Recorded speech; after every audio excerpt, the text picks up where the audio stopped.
अस्सलाम वालेकुम मेरे दोस्तों, कहिड़ा हाल आहिनि अव्हां जा। उम्मीद आहे अल्लाह ताला जे फज़लो करम सां ख़ुशि चाक चङा भला हूंदा। दोस्तों, काफ़ी ॾींहंनि खां पोइ ही पहिरियों मुंहिंजे ख़्याल में साल खां पोइ पहिरियों वीडियो तव्हां सां शेयर कयां पियो।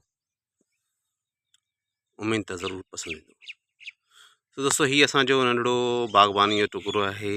बारान लैंड यानी ज़मीन वारियासी ज़मीन आहे जंहिंमें कुझु ॿूटा लॻल आहिनि ऐं हाणे हिन में हिकु नए तरीक़े सां वरी जंहिंखे मियावाकी मेथड चइबो आहे सो वण लॻाइण जो प्रोग्राम आहे ऐं कोशिशि कयां पियो त ही जेके नालियूं कढियल आहिनि, अॼु लमसम 6 जुलाई आहे। 6 जुलाई जो ही वणनि खे जे लाइ नालियूं तयारु पियूं थियनि ऐं हिननि में ॿूटा लॻंदा इंशाअल्लाह ऐं अपडेट हिननि जी ईंदी रहंदी, तव्हां सां ज़रूरु शेयर कंदासीं। त हीअ असांजो बाग़बानी नमूनो आहे। तव्हां पंहिंजी सजेशन ज़रूरु कमेंट कंदा असांखे कीअं करणु घुरिजे, छा करणु घुरिजे। ही अहिड़े क़िस्म जी ज़मीन आहे जंहिंमें मूं हीअ हेरण जा ॿूटा आहिनि जेके इहे पोखिया इहे बि न पिया में मज़े सां गिरो न कनि, ज़मीन पाणी न पई झले।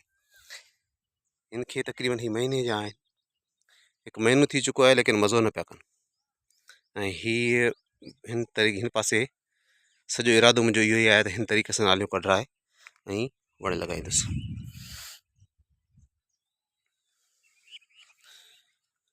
ही बरसाति खां पोइ नालियूं कढियल आहिनि, हाणे बरसाति जो आसरो आहे। जेकॾहिं को ॿिज हणंदासीं इंशाअल्लाह थी पवंदो। नालियूं निकितल आहिनि, तयारु आहिनि।